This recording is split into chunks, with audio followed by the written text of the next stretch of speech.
প্রত্যেকটা emotional breakup আমাদেরকে emotionally to certain এক্সটেন্টে heart করে।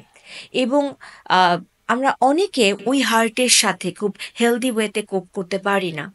তখন আমাদের মধ্যে আমরা ড্রাগসে জড়াই, বাজে সঙ্গে জড়িয়ে যাই, এমন এমন এডিকশনে জড়াই just to heal the pain.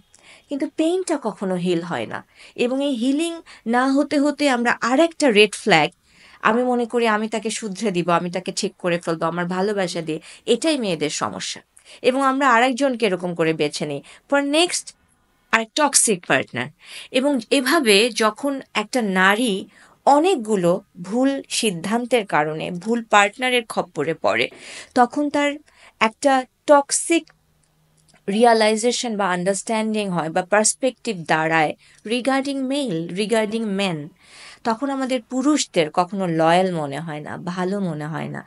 এবং এই এই যে আনহিলড পার্সপেক্টিভে আমরা দুনিয়াটা দেখি সারা জীবন, এটা একটা আনহ্যাপিনেসের রেসিপি হয়ে যায়।